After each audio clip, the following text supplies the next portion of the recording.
Cek, bismillah, cek, cek, cek.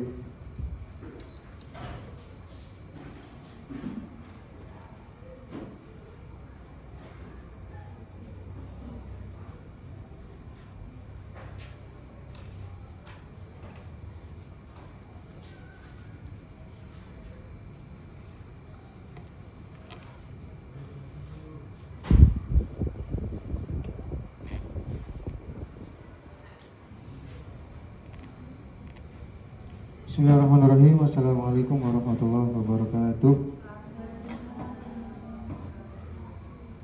Alhamdulillah, wassalatu wassalamu ala rasulillah wa ala alihi wa sahbihi wa man wala amma ba'du. Sebelum kita mulai, mari seperti biasa kita aturkan Al-Fatihah kepada baginda Nabi besar Muhammad SAW dan para sahabatnya, tabi'in wa tabi'in wa man tabi'ahum bi ihsan ila yaumiddin, ala hidayah wa ala kulli niyatin sholihah. Al-Fatihah. A'udzubillahi minasyaitonir rajim. Bismillahirrahmanirrahim. Alhamdulillahi rabbil alamin arrahmanir rahim maliki yaumiddin iyyaka na'budu wa iyyaka nasta'in ihdinas siratal mustaqim siratal ladzina an'amta 'alaihim ghairil maghdubi 'alaihim waladdallin. Yang kedua, kita aturkan kepada semua guru-guru kita, baik yang ketemu, yang sudah ketemu atau yang belum ketemu, ila yaumil qiyamah. Semoga kita ada dalam hubungan guru dan murid dan saling mensyafaqati dalam hari kiamat. Al-Fatihah. A'udzubillahi minasyaitonir rajim. Bismillahirrahmanirrahim. Alhamdulillahirabbil alamin arrahmanir rahim maliki yaumiddin iyyaka na'budu wa iyyaka nasta'in ihdinas siratal mustaqim siratal ladzina an'amta 'alaihim ghairil maghdubi 'alaihim waladdallin. Nyampe ya. Babu nawaqidil wudu ya. Betul? Bismillahirrahmanirrahim. Bismillahirrahmanirrahim. Babu nawaqidil wudu. Nah, sekarang kita akan membahas bab yang menerangkan apa-apa yang membatalkan wudu. Berarti ini dalam satu qadiyah ya. Dalam artian kita sudah belajar dari depan wudunya kayak apa, Malikiyah seperti apa, Syafi'iyah seperti apa, Hanafiyah seperti apa, Hanabilah seperti apa. Nah, sekarang kita akan membahas tentang nawaqidul wudu, sesuatu yang membatalkan wudu. Seperti yang telah diterangkan sebelumnya, bahwasanya kalau kita wudunya ikut Imam Malik, maka semua yang berhubungan dengan wudu harus ikut Imam Malik. Ini pendapatnya Ahmad Ibn Hanbal. Tidak boleh kita wudunya pakai Imam Malik, tapi bab yang membatalkan wudu pakai Imam Syafi'i, tidak bisa. Tidak boleh fasik, kalau kata Ahmad Ibn Hanbal fasik. Kecuali kalian sudah ada dalam derajat mujtahid atau minimal mujtahid madhab. Kan kalau dalam konsensus fikih itu ada mujtahid fatwa, ada mujtahid mutlak ke Imam Ahmad, Imam Syafi'i, imam yang lain, Imam Malik dan Imam Abu Hanifah, itu namanya mujtahid mutlak. Mereka boleh beristihad sendiri, suka-suka mereka. Kemudian dan mereka mempunyai metode sendiri dalam beristihad. Kemudian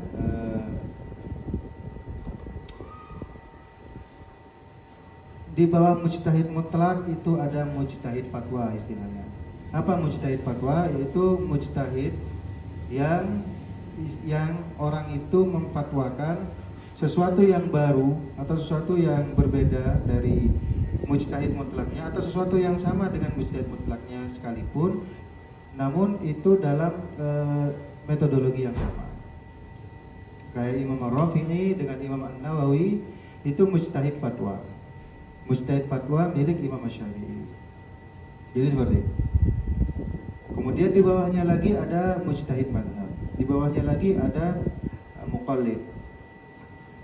Muqallid itu juga ada bagiannya. Ada muqallid yang tahu dalil, ada yang muqallid buta. Ya, ada yang muqallid yang 100% muqallid, gak tahu referensinya kayak apa, yang penting katanya ulama, kata kitab fikih boleh, berarti boleh gitu. Kata ulama fikih gak boleh, berarti gak boleh tanpa mengetahui bagaimana dalil Al-Qur'annya, tanpa mengetahui bagaimana dalil dalil hadisnya, seperti itu. Itu namanya muqallid. Jadi kalau kita pas di pesantren, teman-teman jangan jangan nyusun ke belakang. Ke samping itu banyak tempat yang kosong. Ya kamu itu di sana. Jadi seperti itu.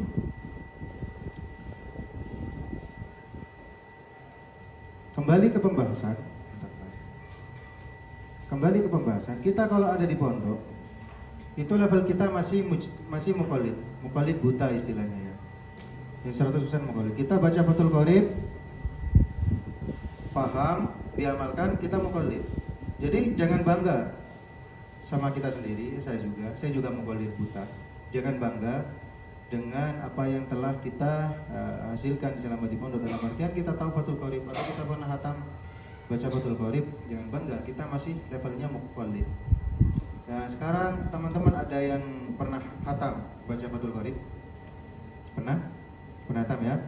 Kalau apa lagi selain Fathul Qorib yang lebih simpel, Al-Yaqutun Nafis pernah hatam baca? Tapi kalau di pondok biasanya Fathul Qorib ya. Di atasnya Fathul Qorib itu biasanya Fathul Muin kan. Terus ya seperti itu. Saya sendiri nggak pernah hatam Fathul Qorib. Al-Bajuri juga cuma sampai bab, kalau nggak salah lupa udah lama. Jadi nggak pernah hatam.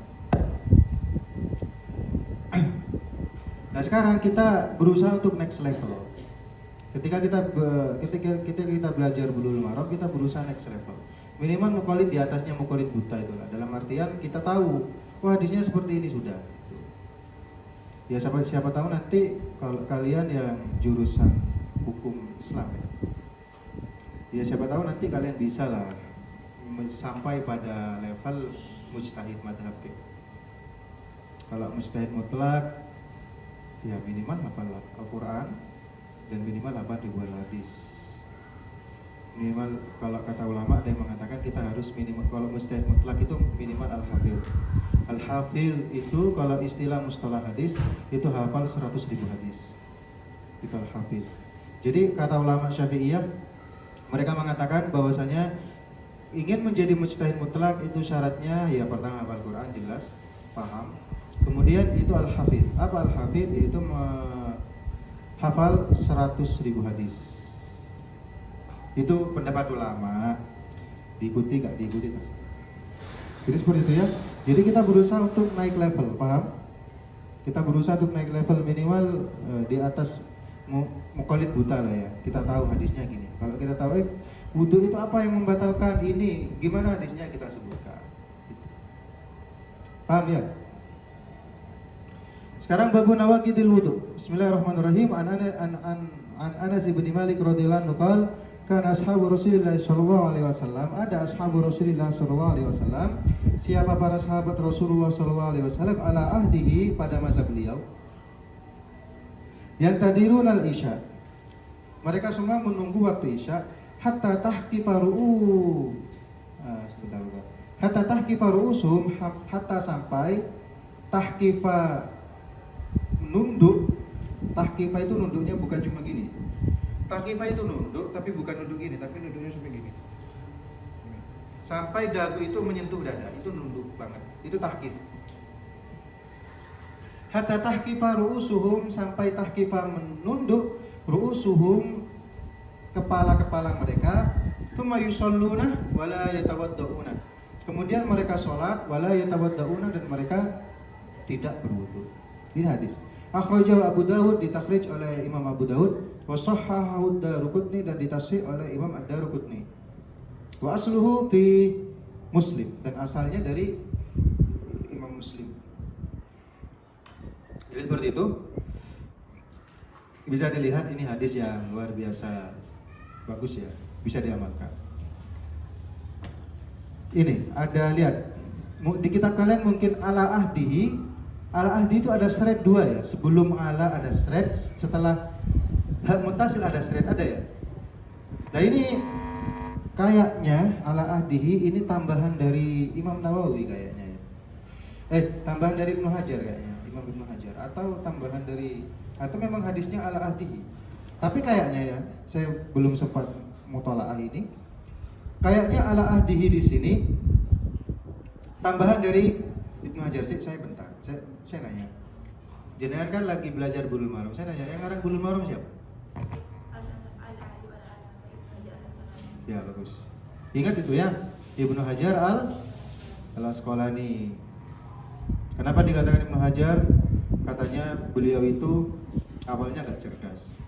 Pada akhirnya udah gak mampu pulang, dapat di suatu gua, Ibnu Hajar melihat air yang menetesi batu, yang batunya itu airnya itu satu tetes, tapi batunya pada akhirnya berubah. Itu kata, saya pernah baca kitab sejarah, itu hoax. Ibnu Hajar memang dari awal cerdas. Kalau ada cerita seperti itu hanya untuk memotivasi kalian, memotivasi saya, memotivasi kita agar supaya kita itu gak putus asa. Tapi kita kan sudah mulia ya. Jadi cerita itu hoax. Dalam artian Ibnu Hajar memang dari awal sudah cerdas, sudah hebat. Gitu.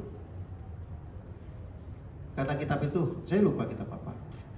Tapi mungkin ada yang memverifikasinya, ada yang mengatakan itu benar. Wallahu a'lam, kita nikmati aja lah. Sejarah itu kita nikmati saja. Tapi kayaknya nggak mungkin ya, secara akal itu Ibnu Hajar dari awal, Ibnu Hajar itu bahasa Maduranya bebel, Ibnu Hajar itu sulit menghafal, sulit memahami, kayaknya nggak mungkin. Masa? Beliau luar biasa loh, keilmuan beliau. Ya mungkin soalnya gini kan ceritanya itu, setelah dia itu mendapatkan hikmah dari tetesan air itu, beliau kembali kemudian semangat, moro-moro alim. Maksudnya dalam beberapa tahun beliau alim. Maksudnya beliau jadi cerdas gitu loh. Sedangkan otak manusia itu kan kalau memang dari awal gak cerdas, ya memang gak cerdas. Kecuali ada faktor-faktor ilahiyah ya. Kayak cerita guru saya. Cerita guru saya itu entah ya, saya tahu dari alumni senior saya, bahwasanya guru kami itu sakti. Kalau orang Madura, mungkin di sini ada orang Madura. Orang Madura itu terkenal atau mereka itu percaya pada hal-hal yang berbau mistis. Dalam artian kesaktian, kemudian perdukunan ya, dan hal-hal semacam itu. Orang Madura percaya, dan saya juga percaya. Karena memang ada. Jadi guru saya itu pernah suatu saat ada santrinya, kemudian ditiup kepalanya itu. Dia tuh yang awalnya gak cerdas jadi cerdas. Ceritanya seperti itu. Tapi kalau kita di dunia kampus ya, kalau di dunia akademik mungkin gak masuk akal gitu ya. Ya nikmati aja lah cerita seperti itu. Boleh dipercaya, boleh tidak. Tapi karena itu guru saya, ya saya percaya. Kemudian Ibnu Hajar al-Asqalani, saya pernah baca kitab sejarah, memang itu hoax katanya. Wallahu a'lam bishawab. Jadi kembali ke permasalahan yang tadiruna isya. Jadi sahabat Rasulullah itu menunggu isya. Nunggu waktu isya hatta tahkifa rusahum, sampai kepalanya itu nunduk banget gini. Dalam artian tidur, ini kinayah ya. Dalam artian tidur. Kemudian mereka sholat dan mereka gak wudhu lagi. Ini hadis ini yang dari hadis ini muncul berbagai macam pendapat ulama. Muncul berbagai macam pendapat ulama yang mengatakan, yang mengambil dari hadis ini tentang bagaimana sih wudhu itu yang baik. Coba kita bedah dulu ya pakai ilmu usul fikih. Coba di sini ada mantuknya, ada mafhumnya. Coba lihat kitabnya masing-masing. Karena sahabat Rasulullah SAW al-adi yang tadirun al-isya. Sahabat Rasulullah menunggu isya hatta tahkifaru sahum, sampai dia tidur, gampangnya tidur ya. Sampai mereka tidur, kemudian mereka bangun. Kan nggak mungkin kan? Mereka tidur, kemudian mereka sholat tanpa bangun, kan nggak mungkin kan ya? Yang pasti pemahamannya mereka tidur kemudian bangun, kan seperti itu. Meskipun dalam teks hadis nggak ada, tapi secara akal sehat jelas kan, nggak mungkin para sahabat itu awalnya tidur langsung sholat gitu. Jadi pemahamannya mereka tidur hatta taqifa ru'usum gini, berarti tidur dalam keadaan apa? Duduk ya, paham? Jadi dalam keadaan duduk, kemudian mereka bangun langsung sholat, langsung berdiri sholat tanpa wudhu. Dalam artian mantuk yang dihasilkan dari ini, mantuk sorehnya apa? Mantuk sorehnya apa? Atau hukum yang terkandung di sini apa? Boleh sholat? Oh gini aja, ini kan babnya hal yang membatalkan sholat. Berarti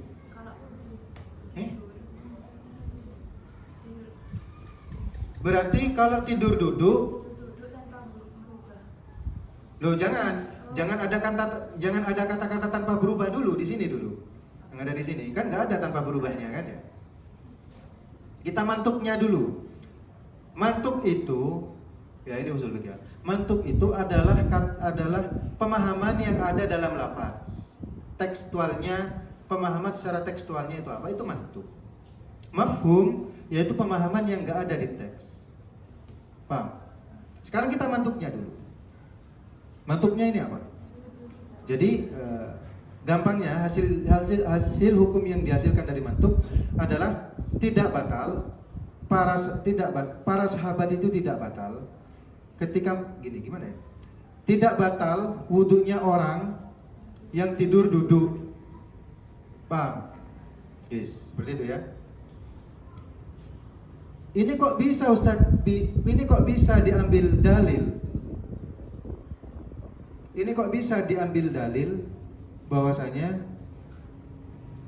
tidak membatalkan wudu? Coba dalil itu kan ada berapa? Dalil yang muttafaq ada berapa? Ada 4 ya. Ada Al-Quran, kemudian kedua hadis, yang ketiga ijma, yang keempat qiyas. Di sini apakah hadis? Ini kan sahabat Rasulullah yang melakukan, bukan Rasulullah.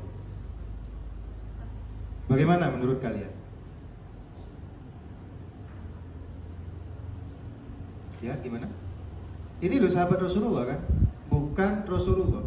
Berarti kalau dalam mustalah hadis, di sini hadis mauquf. Ya kan? Hadis mauquf bukan hadis marfu. Gimana? Tahu kan mauquf dan marfu kan ya? Gimana? Yang di belakang silakan. Kalau ada yang tahu jawab. Kita diskusi. Ya kalau bisa maju di sana lah, biar saya kedengeran. Gimana? Ya ini hadisnya marfu. Kenapa marfu? Karena ini sholatnya sama siapa? Ya sama Nabi Muhammad kan. Ini dipaham dari mana? Dipaham dari mafhum. Karena pada zaman Nabi Muhammad, apalagi yang berbicara siapa ini? Anas bin Malik. Saya pernah ceritakan bahwasanya Anas bin Malik itu tidak pernah berpisah dari Rasulullah kecuali dalam apa saja? Yang pertama ada dua, mungkin ada yang ingat. Bagus, cerdas.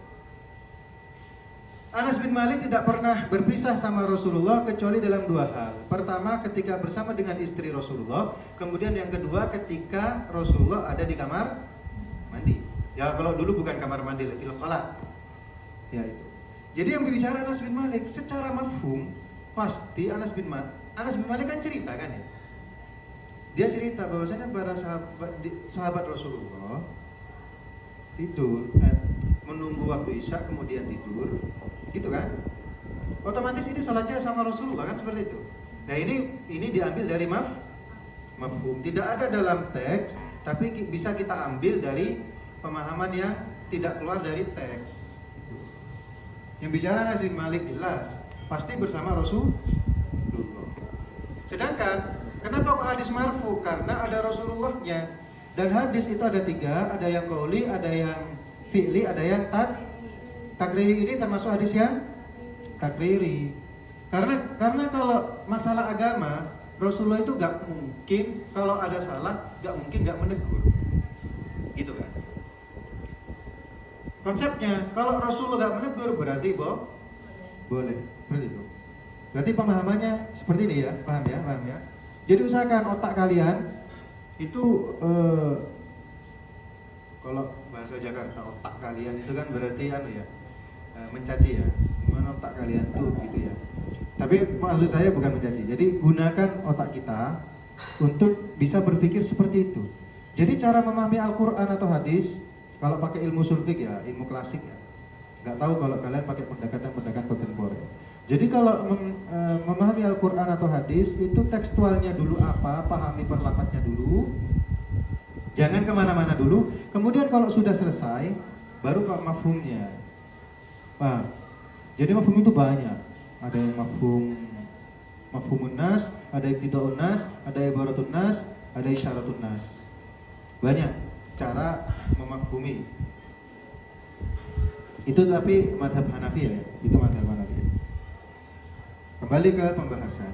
Jadi jelas, ini hadis takriri, marfu ya, karena ini pada zaman Rasulullah. Dan ada Rasulullah juga. Nah sekarang hukumnya maka tidak batal orang yang tidur dalam keadaan duduk bahkan sampai kepalanya menunduk. Nah, mengambil dari kata-kata kepalanya menunduk, gini, nunduk tahkif itu gini,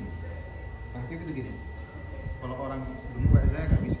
Tahkif itu gini, sampai itu sini. Berubah tidak? Kalau orang tidur kepalanya sampai menyentuh gini, kira-kira berubah tidak? Berubah tidak?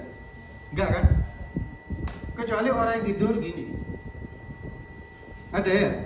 Mungkin sebagian dari kalian kalau sholat subuh, setelah subuh berzikir, kalau anak pondok kan gini biasanya.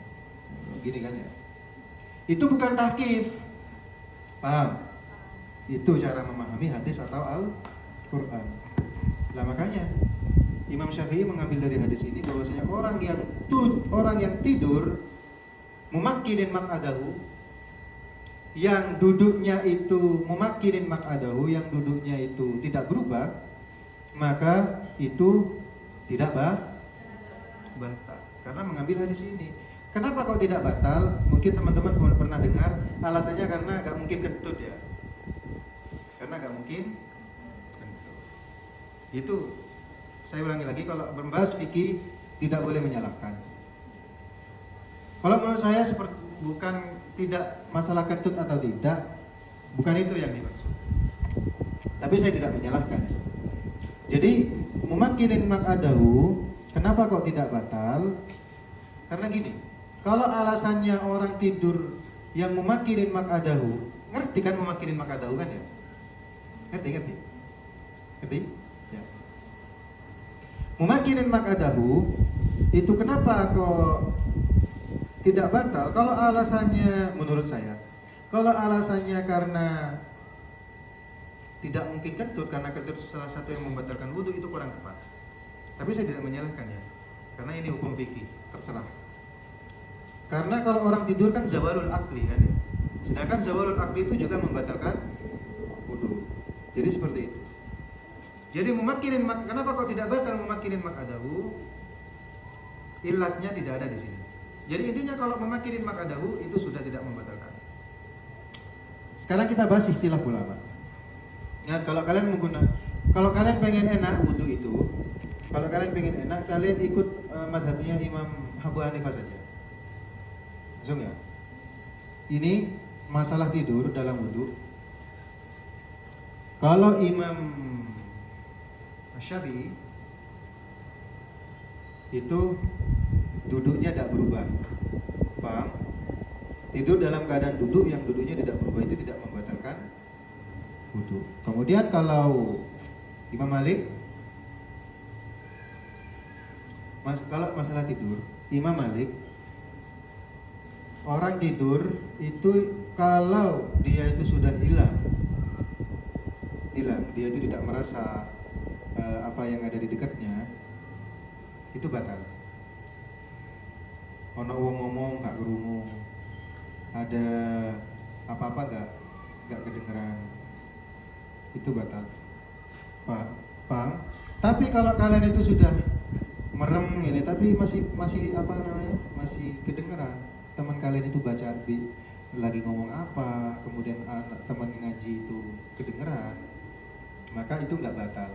Meskipun Imam Syafi'i juga seperti itu.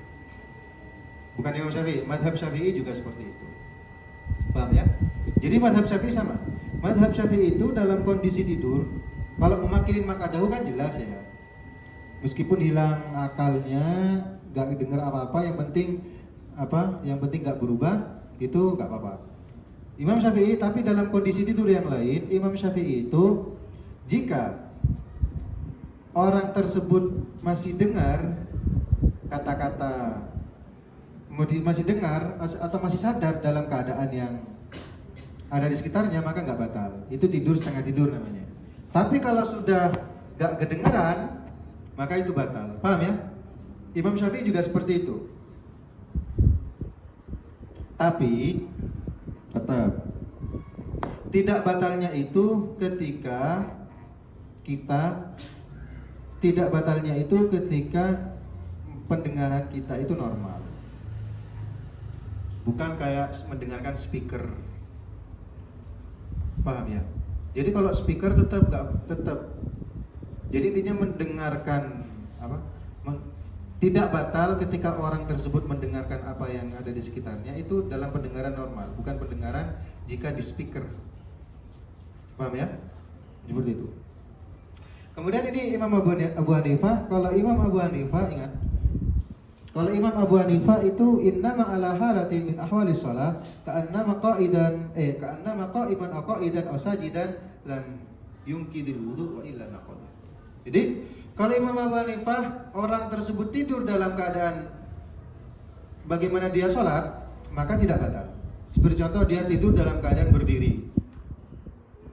Di sini ada yang tidur dalam keadaan berdiri? Gak ada. Kalau di pondok banyak ya. Soalnya lelah, banyak kegiatan. Saya pernah ada teman pondok, saya nanya dulu.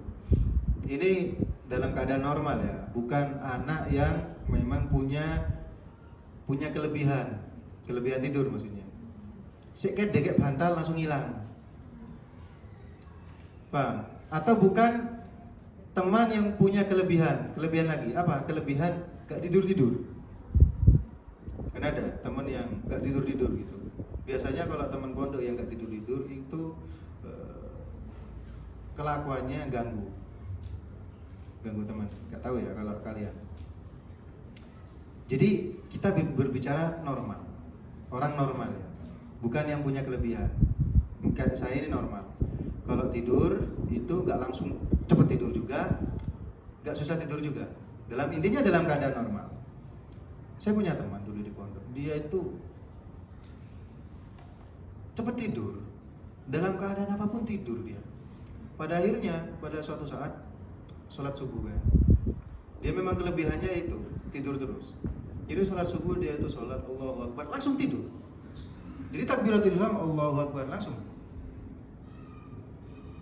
Teman saya. Bahkan pokoknya kalau dia sholat pasti 80% dia harus ngulang lagi. Disuruh start ngulang lagi, disuruh wudu lagi. Karena itu gak bisa. Pas jam belajar sama. Kalau sudah lelah, dia itu baru duduk hilang. Iya, ada seperti di sini ada yang kayak gitu. Ada ya. Sakno rek bojone meni-meni rek. Jadi turu. Lah itu gak normal. Jangan jadikan patokan. Paham ya? Jadi itu cuma cerita. Dalam artian intinya kalau Imam Abu Hanifah, kalau tidur dalam keadaan berdiri, dalam keadaan duduk, atau dalam keadaan sujud, maka tidak batal. Jadi misalkan kalian ke Mekah, amin. Kalau kalian ke Makkatul Mukarramah, itu pasti kalian pakai wudunya Imam Abu Hanifah. Karena ketika tawaf itu kan bersentuhan dengan orang lain. dengan ajnabiyah ya. Kalau saya bersentuhan dengan perempuan, kalau kalian bersentuhan dengan laki-laki. Intinya kalau pakai Imam Syafi'i nggak selesai tawafnya. Kalau pakai Imam Malik nggak batal, tapi kalau syahwat batal. Ya siapa tahu saya pas tawaf tiba-tiba ada cewek sangat cantik luar biasa gitu ya. Kemudian saya nyentuh, saya syahwat, batal kan? Yang aman itu Imam Abu Hanifah. Karena kenapa? Imam Abu Hanifah itu kalau wudunya Imam Abu Hanifah gak batal. Pegang perempuan syahwat gak syahwat, atau kalian pegang laki-laki syahwat gak syahwat, gak batal. Sama. Jadi kalau kalian nyampe ke Mekah pakai wudunya Imam Abu Hanifah, ketika kalian tidur dalam keadaan berdiri misalkan, gak usah wudu lagi, gak batal gitu. Atau misalkan kalian tidur dalam keadaan sujud, misalkan kalian pengen gaya baru dalam tidur gitu. Tidur dalam keadaan sujud, siapa tahu mimpi Rasulullah, nggak mungkin tapi ya. Tidur dalam keadaan sujud tidak apa-apa, paham ya? Seperti itu. Kalau Imam Ahmad, idana mako idan iman lam yungkidul wudu wa illa naqata. Kalau Imam Ahmad cuma dalam keadaan duduk atau dalam keadaan berdiri, paham ya? Ingat itu. Jadi intinya kita mazhab Syafi'i ya. Jadi intinya kalau kalian setengah tidur tapi kalian masih merasa keadaan sekitar kalian, maka itu tidak batal. Kalau sudah tidak merasa, maka itu batal. Tapi gini, kadang teman-teman itu merasa kalau gak turu, saya gak tidur. Jangan seperti itu. Dalam artian, kalau kata teman kalian itu tidur, tapi teman yang terpercaya ya, bukan teman yang gak terpercaya. Kalau ada teman yang sikoh, terpercaya, dia itu terkenal jujur, bilang, oh kamu itu tidur barusan, ikuti. Tapi kalau temannya itu agak rada fasik ya, kayak pacaran, itu fasikoh. Jadi kalau misalkan kalian setengah tidur misalkan, kemudian kamu itu tidur barusan, tapi dia yang bilang pacaran misalkan, jangan diikuti. Ikuti apa kata hati kalian. Tapi kalau misalkan yang bilang itu teman kalian yang terpercaya, solihah lah ya, solihah, gak kenal apapun kecuali kenal Allah dan Rasul ya, bilang kayak gitu, maka ikuti. Itu caranya ya, tentang tidur setengah tidur. Terus wa Aisyah radhiyallahu anha, kok dapat satu hadis udah setengah jam ini. Wa Aisyah radhiyallahu anha tinggal 15 menit. Wa Aisyah radhiyallahu anha qalat ja'at Fatimah bintu Abi Hubaysh ila Nabi sallallahu alaihi wasallam faqalat. Jadi Fatimah binti Hubaysh datang kepada Nabi, faqalat ya Rasulullah, inni imra'atun ustahadu fala athuru. Wahai Rasulullah, ini sesungguhnya saya imra'atun, yaitu perempuan ustahadu yang kena haid. Fala athuru, maka saya tidak suci. Apa ada ussalah? Apakah saya meninggal